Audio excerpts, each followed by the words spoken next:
Miami. Every time I hear that name, something stirs inside me. The vibrant streets, the palm trees, and the energy that electrifies the city even in the early morning. The day Vivian said, "See you later," for the last time, she left her morning coffee half finished and hurriedly packed. Even the suitcase in her hand was unusually small. "This time, it's just a couple of presentations, nothing much," she had said. And I believed her. I am Cassius Drake, a 46-year-old cybersecurity analyst. For 23 years, I believed in the importance of loyalty, until my own systems showed me the truth. If you haven't subscribed to my channel yet, don't forget to do so. Now, looking back at 23 years of marriage, it's strange that I never questioned anything. But that's how it works. You never imagine that the person you love could lie to you, especially when you've lived under the same roof for years, brewing tea together in the kitchen every morning. When Vivian said she was going to Miami for a conference, it was easy to suppress the uneasiness growing inside me. After all, I am Cassius Drake. My job is built on skepticism. At Halcyon Data Group, I design systems capable of stopping million-dollar fraud schemes. I can predict when, how, and why people will lie, through statistics. But I was blind to the lie unfolding in my own home. 2 days after Vivian left, I received a message that shattered me. "I've taken everything I need from our accounts. The house is yours. I don't live here anymore." No, at first I didn't feel anger. I didn't cry. My heart didn't race. Instead, my brain switched to autopilot, as if someone had breached my system without authorization. I opened my computer immediately, logged into our shared financial accounts and family office-linked digital wallets. What I saw was a silent cry for help, one my own code had been screaming for years. Vivian had secretly initiated financial transfers days before leaving for Miami. A large sum had been directed to an anonymous crypto wallet, but it never went through, because I had built fraud detection algorithms into those systems myself. The worst part? Vivian didn't even know these systems existed. She thought she could access the funds, but never considered the AI layers hidden beneath the surface. My own wife had tried to digitally rob me. And yet, the strangest thing was how unemotional I felt about it. I didn't even reply to Vivian's message. Instead, I analyzed my code. My system hadn't just blocked the transaction. It had also monitored user behavior and automatically alerted the bank. While I was asleep, the software detected the knife my wife had just stabbed into my back. That night, I sat in front of my monitor for hours, fingers on the keyboard, but I couldn't type a single word. I just watched. Hundreds of data streams, transaction attempts, IP location matches. Everything had been archived by the system. And then I realized something. My marriage had ended long before this moment. This was simply the final blow. The next morning I made my coffee extra sweet, 2 sugars this time. Vivian's cup was still on the shelf. A white porcelain mug with a broken handle, damaged but still usable. A thought crossed my mind. Code sometimes fails, but that doesn't mean the system is broken. That day I made a decision. This wasn't just the end of a relationship. It was the beginning of a war. But this battle wouldn't be fought in courtrooms. It would be won on servers, databases, and digital footprints. I am not just a man. I am Cassius Drake. And this time, the system saved me first.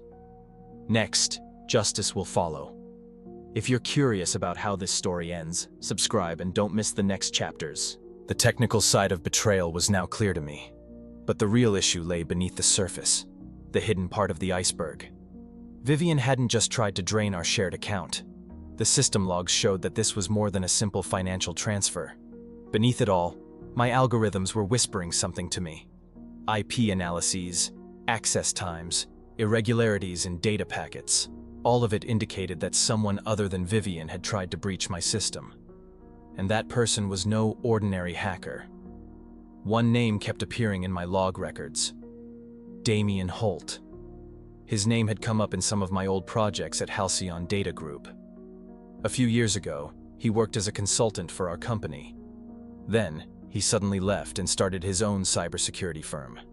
From the outside, it looked like a normal career progression, but Vivian had reconnected with him. And it didn't take me long to figure that out. I decrypted their encrypted emails, traced VPN connections, and mapped out their digital movements. There was no marketing conference in Miami.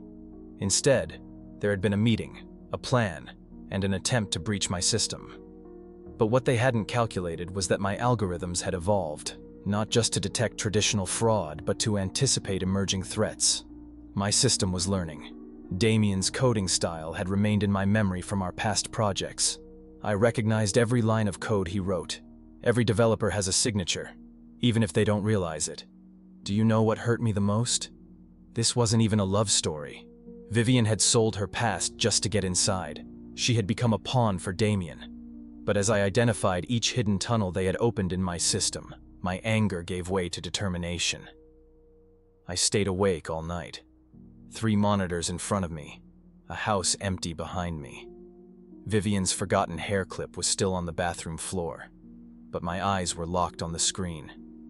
Damien and Vivian hadn't just targeted my personal finances. They had tried to steal my company's prototype security software. That software was an AI-powered financial crime prediction engine, a system designed to be several steps ahead of legal regulations, making decisions not based on emotions, but on pure mathematical logic. And strangely, that gave me a sense of calm. Because now, I knew this wasn't a story about betrayal anymore. It was a cyber war. 05:42 a.m. The final step on my coding screen was complete. I had built a special module to track every suspicious access attempt across the system.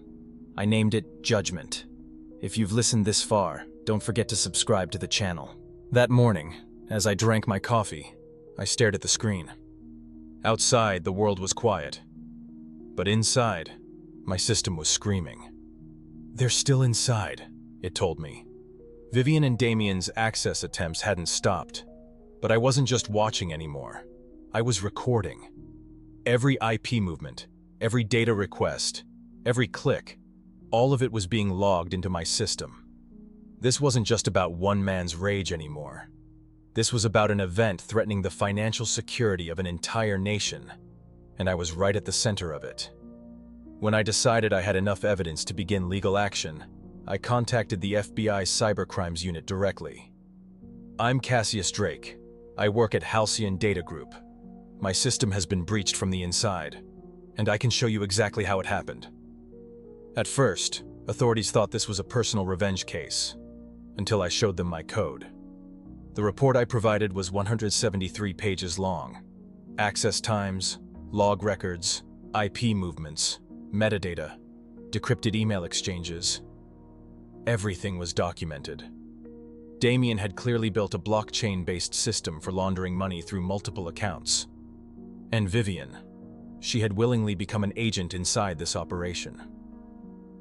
The scope of the investigation expanded beyond US borders. Financial transactions linked to 3 additional countries surfaced. And, as the man who designed the system, I held the keys to the entire chain. Slowly but surely, the power shifted into my hands. During my first meeting with prosecutors, they told me, "Mr. Drake, the level of evidence you've collected is usually only obtained through leaked documents. Yet, you've done this entirely through legal means, by tracing the data within your own system." I nodded, because at that moment, I didn't feel pride. I felt a strange sense of calculation. These people betrayed me. But I was still defending the system. The first arrest warrant was issued for Damien. He was caught in his Miami apartment, with his laptop still open, code actively trying to breach my system. Vivian was arrested later, at the airport. She had only one carry-on bag with her. She was just trying to run. And me? I was still in Georgia, sitting in my old room surrounded by 3 monitors, working on a new sequence of code. My goal was no longer revenge. My goal was to ensure no one ever endured the same betrayal again. There is no single formula for justice. But my formula worked. Code, numbers, encryption, they are silent. But if read correctly, their voices can shake the world. I am Cassius Drake. As a man, I was loved, betrayed, and burned. But as a system, I did not collapse. Some battles are not won in court.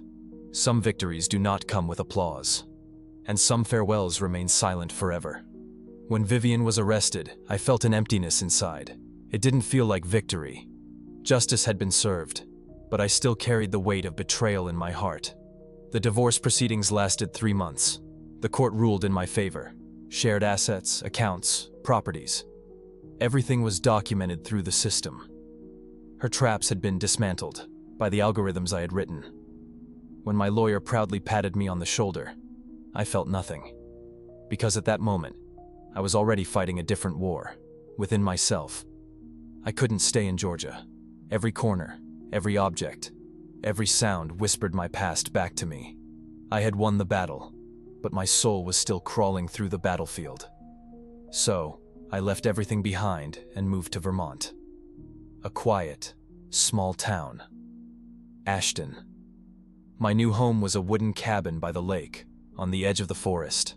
There were places where my phone had no signal, and for the first time in a long while, that disconnect felt like relief. At Ashton University, I began teaching cybersecurity. I didn't just teach my students how to protect systems. I taught them about the dark codes of human nature. The greatest vulnerability, I told them, is always from the inside, and the most complex attack is the exploitation of trust. Vivian still sends letters sometimes. I recognize the prison envelope instantly now. Each letter is written in elegant handwriting, filled with remorse, but they are all incomplete, because there is no data in them, only emotions. And I live by data now. I never replied to any of her letters, because some fractures cannot be repaired, some codes must remain locked forever. Sometimes at night, as I stare across the lake, I wonder, if I hadn't gone through all of this, would I have written such a powerful system? Would I have been this sharp? Would I still be the old Cassius, overcome by emotions, trusting people too easily, failing to see danger soon enough? But now, I am a man who has built his own system. I have learned to secure not only networks, but also my heart. Justice arrived without applause. It never made the news. No one called me a hero. But I know the truth. The silence of a man who knows the truth is louder than the screams of millions. And most importantly, I can now protect more than just systems. I can protect myself. Because sometimes, the strongest firewall is simply going far enough that the past can never burn you again. That was my story, friends. If you enjoyed this, don't forget to subscribe to the channel and like the video.